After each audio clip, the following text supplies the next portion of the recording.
tired from today. I'm getting ready to wrap everything up. But before I settle down for the evening, I do need to think forward a little bit. I posted something yesterday about what we sow today. How will that benefit our future selves? So what we do at our home is we bake fresh bread daily. I have a bread machine. I keep everything nice and easy, but it is important that we have a fresh loaf going before we go to bed, so that way first thing in the morning we do have fresh bread available. So I'm going to show you today what I do, what really helps us out in our kitchen to make sure that our pantry stays fully stocked and to make sure that we have that fresh bread going every single day. Right, here's the setup that I have. I did pre-measure a few things. Simple ingredients though. We have yeast, we have butter, this is our salt, we have powdered milk, sugar, water, and our bread flour. So we're just gonna put all these right here in this pan, press a button, and we'll have fresh bread for the morning. So I'm gonna start dumping it right now.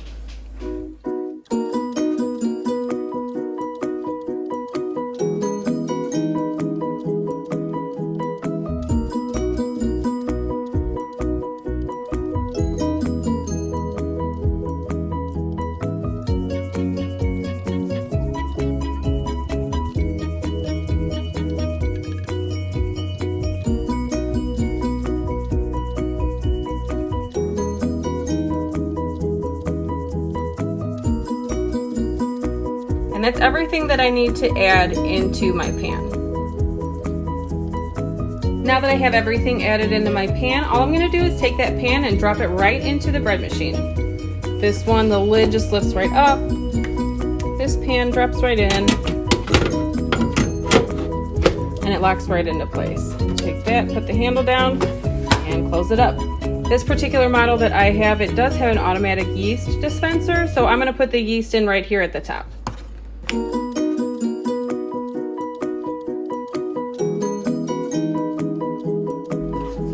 Close it up, come over here to my panel. So I'm gonna bake it. I like to keep it light, and I just press start. And if you can hear it, it's starting to go.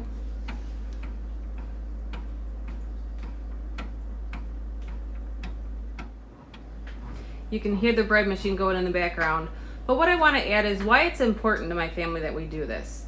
Especially right now, the way things are, availability of food at the grocery store. There's a lot of times in the last few weeks where I've gone in and there has not been any bread. I know there's a lot of people who are facing the same situation.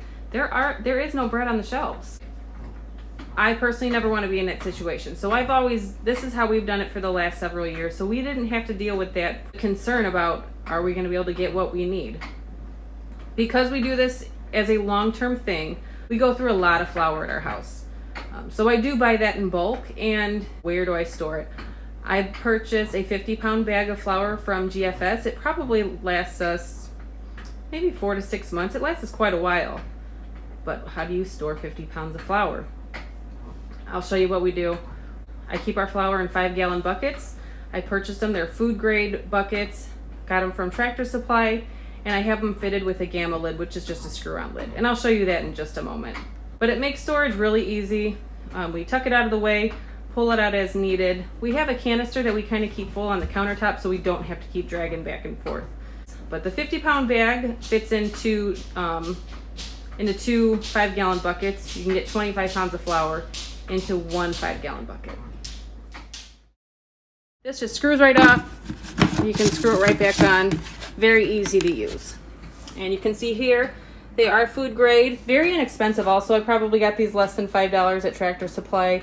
The lid may be a little bit more expensive, but under $10 for sure. The final step in our bread making process is the slicing and the storing of the bread. There's 2 different ways that you can slice them. We have right here a manual slicer, and all you do with that is you put your loaf of bread in there, and it has these channels that will keep everything nice and straight. So you would just go through and slice your bread, and that's going to keep your slices nice and even.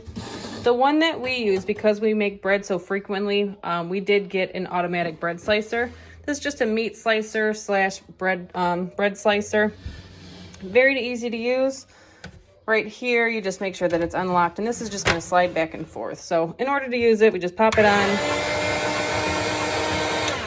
The blade starts going, and we just slice the bread that way. Once we have it all sliced and ready to store, we just keep it in this plastic container.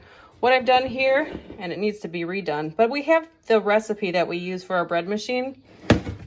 This we do with chores. So the kids are responsible for making bread every night, every day. Whenever it's their turn to clean the kitchen, they're responsible for making a loaf of bread. I hope you enjoyed this video. I'm glad I was able to share a few tricks that I have that work for me and my family inside of my kitchen. So thanks for watching. Have a good night.